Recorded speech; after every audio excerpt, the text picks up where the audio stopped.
Hello and welcome to Coffee with Lyman. Today we're going to have a little talk about me living in Korea. What's it like for an American to live in Korea?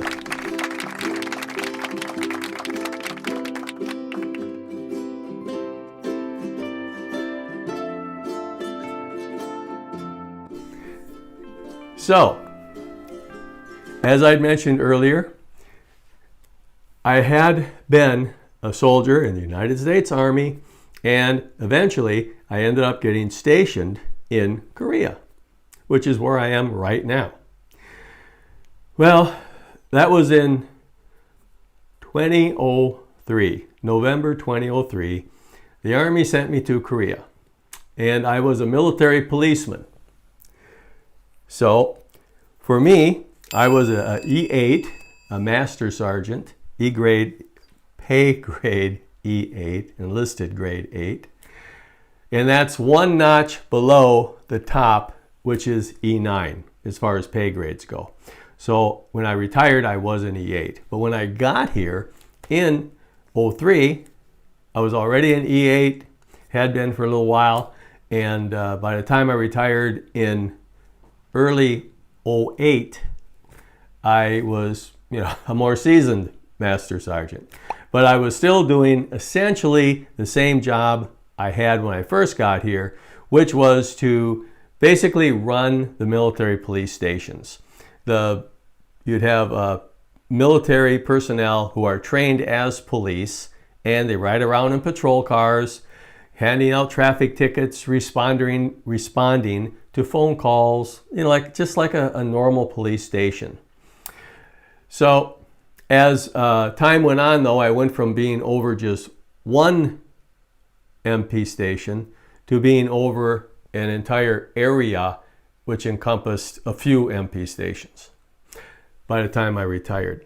So anyways, I come to Korea. I'd never been here before. A lot of people in the United States think if you're talking about Korea, it's kind of a backwards, third world country sort of thing. Those people are thinking of North Korea, where you hear about that little fat man,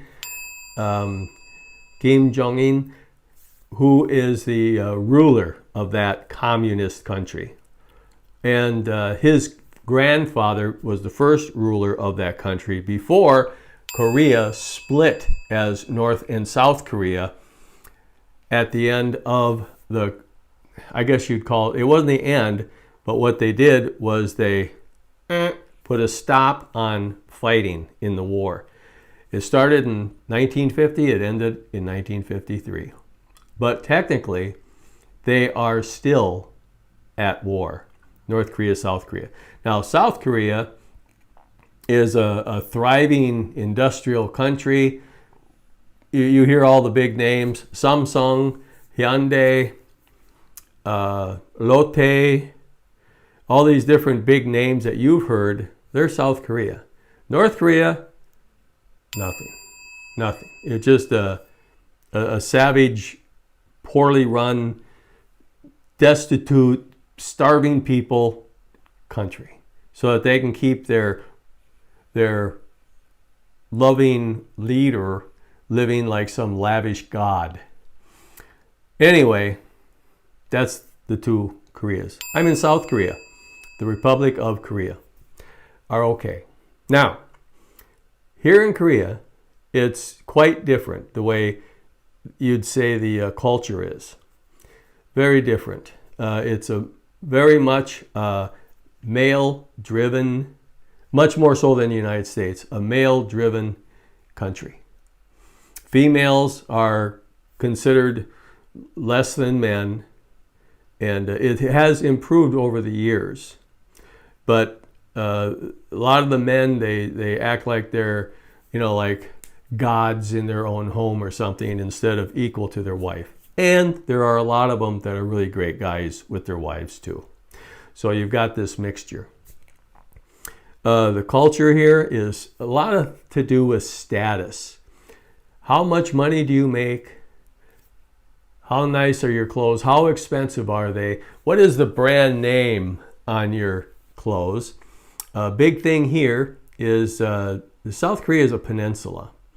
And so being, there's basically mountains on mountains here. Not very high mountains, but mountains, foothills, whatever you want to call them.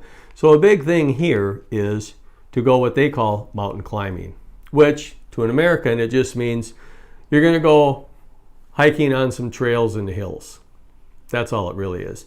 When somebody tells me they're going mountain climbing, I'm thinking that they got a rope around their shoulder here and some big old grappling hooks and a pick and all that sort of thing, and they're really going to climb a mountain.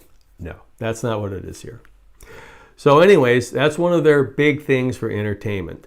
They're real big on that. They enjoy getting out into nature.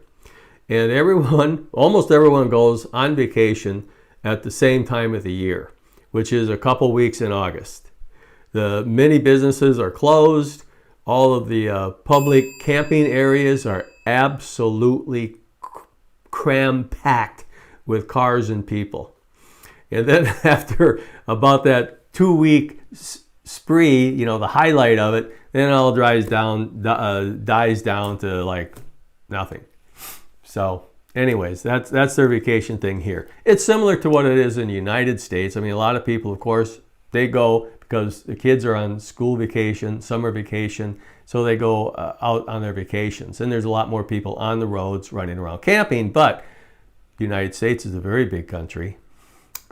South Korea, is about the same size as far as area goes, miles or square kilometers, square miles, as Indiana.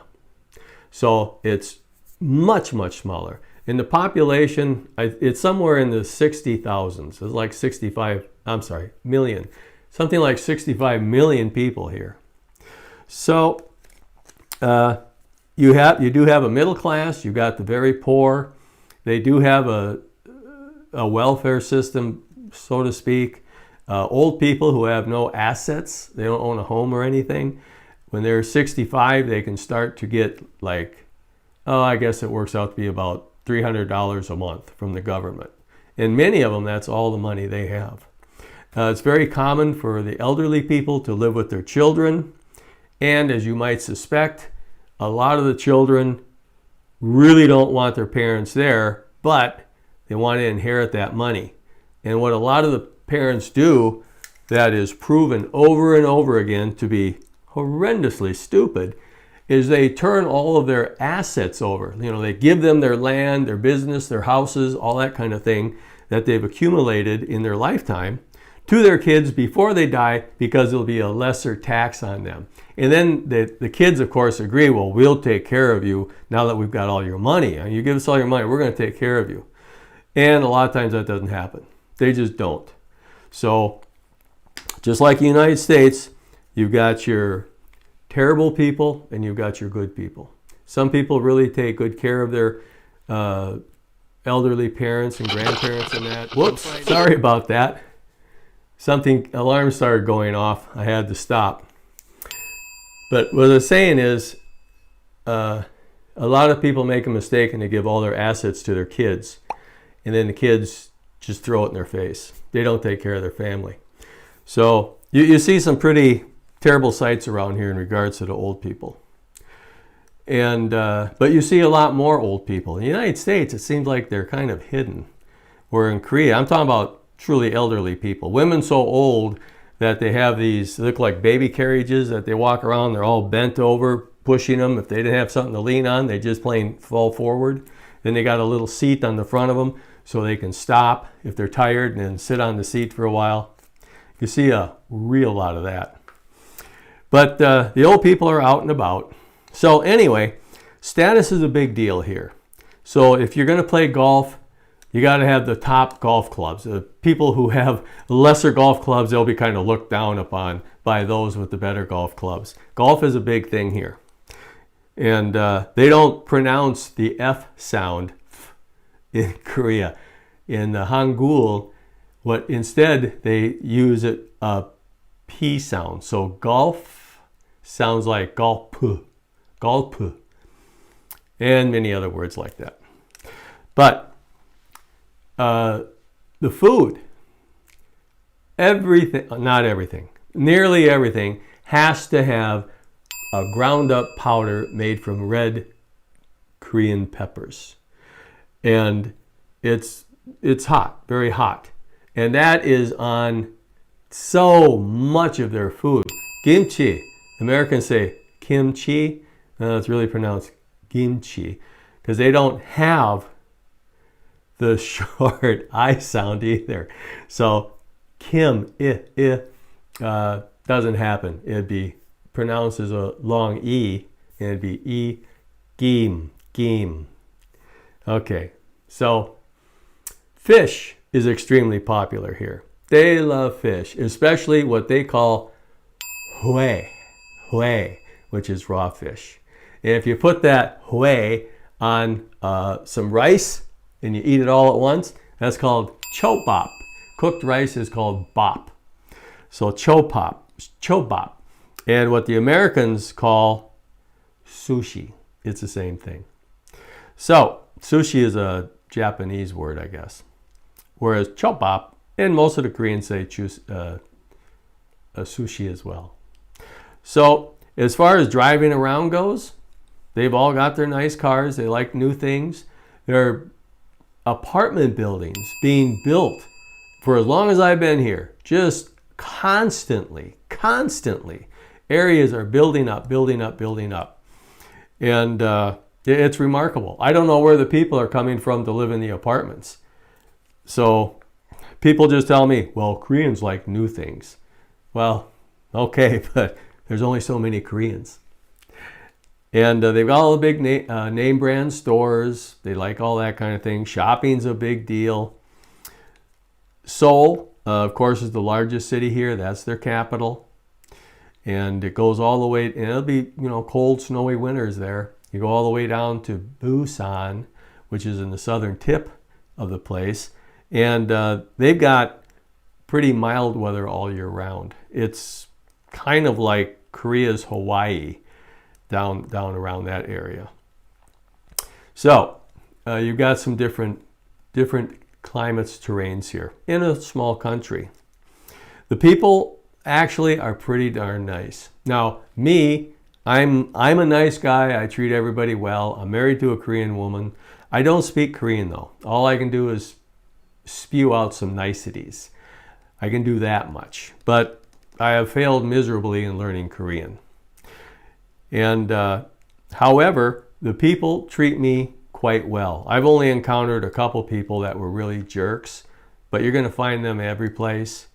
Very common for them to be standing around, the men, smoking a cigarette and spitting.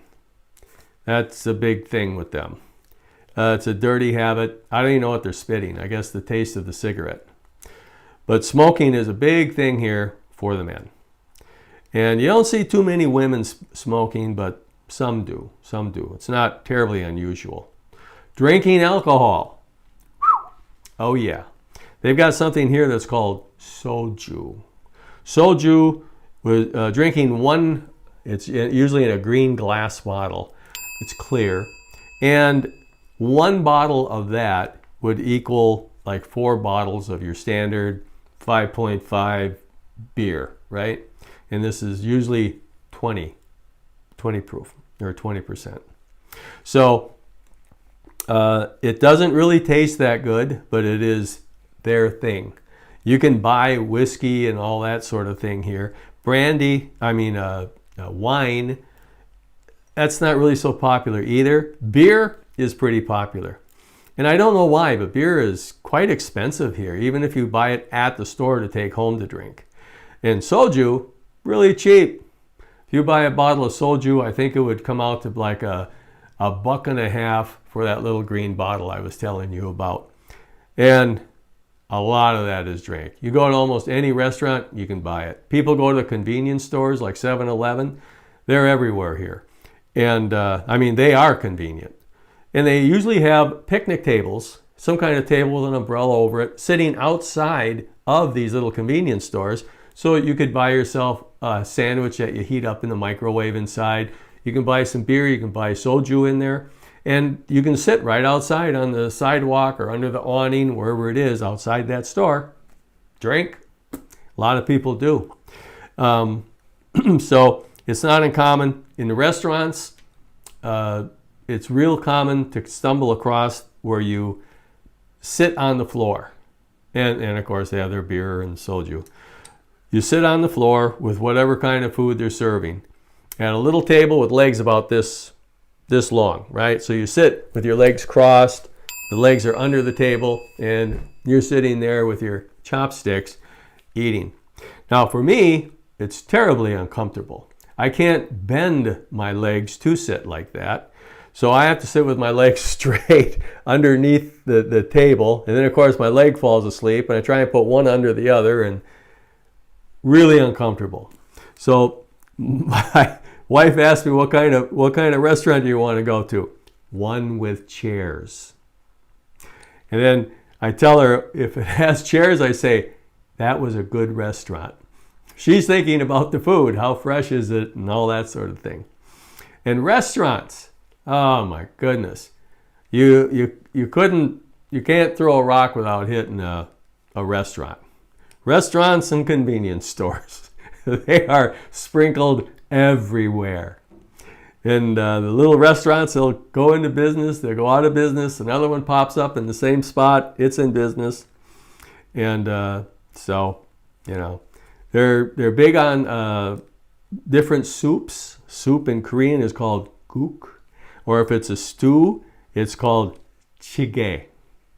So they love their blood soup. Blood soup. And I like it too. You actually get chunks of, what's that word?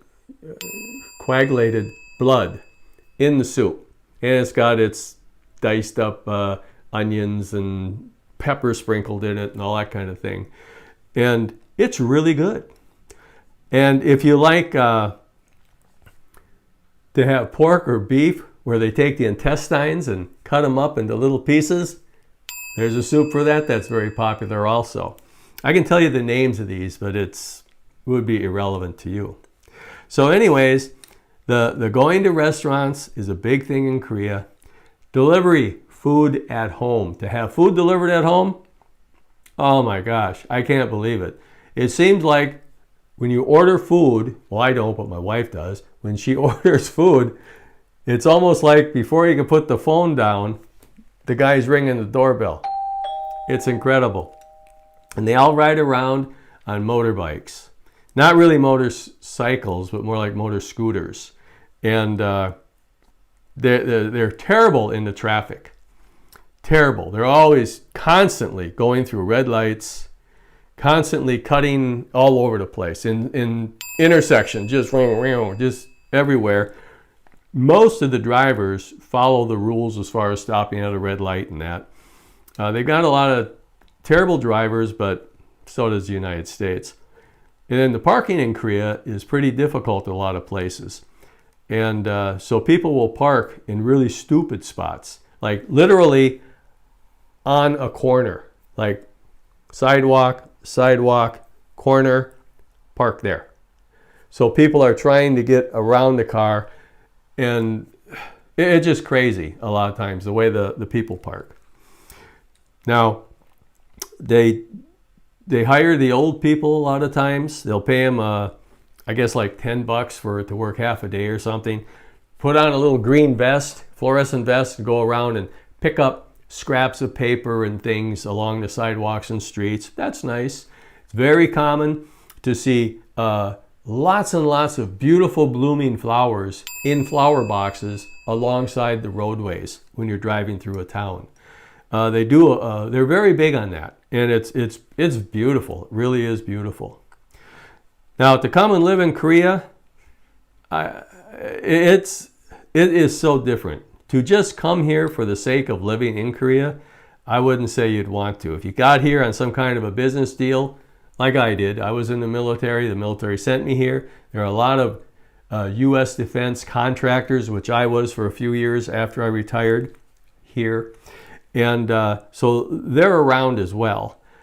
So you can live in like a little American bubble if you want to. And that's kind of what I end up doing. So I go on to military installations to do grocery shopping, to buy things at the post exchange, which is essentially like the civilians' Walmart. Go there to do my shopping and that. But also, they have a place called stores like E-Mart. That's their big Walmart for the Koreans. And they're a couple in every town, and they're absolutely jam-packed because they're like Walmart. You know, they got the best deals. So food isn't so expensive here. It's not bad as far as going to a restaurant to eat. You can sit down and have a meal for, like, I guess for dollars it'd be $4 or $5, right? And you have to get used to the food though. Me, I was never into eating raw fish, but I came to Korea and I realized I was going to stay here because I found a woman I was going to marry and be in Korea with her. And we stayed in Korea because in America there's so much prejudice. She's happy in Korea. She's got all her friends, all the Korean people to talk to. Korean food, that's a big deal for her. She likes American food too, but American food tends to be fat. And she doesn't want to eat much of it. And I don't blame her. So at home here, we mostly eat Korean food. And that's okay with me. But like going someplace to eat raw fish, or even at home if we have it, because she'll have it delivered, that really took me some getting used to. That was rough for me. If the fish has a fishy smell, I just can't do it. Now, if it doesn't have that fish odor, I can eat it, raw or cooked. But honestly now, if I have my own way, I just avoid fish. However, whenever the wife wants it, we have it, and I'm nice about it. I'm not a jerk. So, but that's pretty much my life in Korea. And I just wanted to lay that out for you. Korea's not a bad place. If you ever have the opportunity to travel here on a tour, and you know you're going to spend a week or whatever running around seeing the sights, I recommend that you do it. I really do. If you want to learn the language, to learn to sound out all the Hangul characters, Hangul Korean letters, right? The Korean language. It's you can do it in a day. Honestly, you don't have to be exceptionally gifted either. You can learn how to sound out all the different syllables that they have, their vowels and consonants and all that, in a day. And they're phonetic. So they actually make sense. They have their language rules also for what letter goes with what will change a sound, but not much. Nothing like English does. English is a complex language to try to put together and learn all the little ins and outs of, because a lot of it doesn't make sense. So anyway, if you have the opportunity, come to Korea for a visit. But go on a tour. It's not like you can just run around on your own if you don't know what you're doing. It's going to be just a big confusing mess for you. So get on some kind of a tour, come on over, and I honestly think it's something that you will be happy that you did. All right? Oh yeah, and something else I wanted to add. There's a big thing on age over here. If you're older than someone, you have to kowtow to them. They're above you. So your friends most often are going to be the same age as you. And they've got, it's all part of the status. Older people, you know, hey, wow, that guy's older than me. I got to let him speak first and all that. And there's a certain way, a level of speech you have to use with them because they're above you.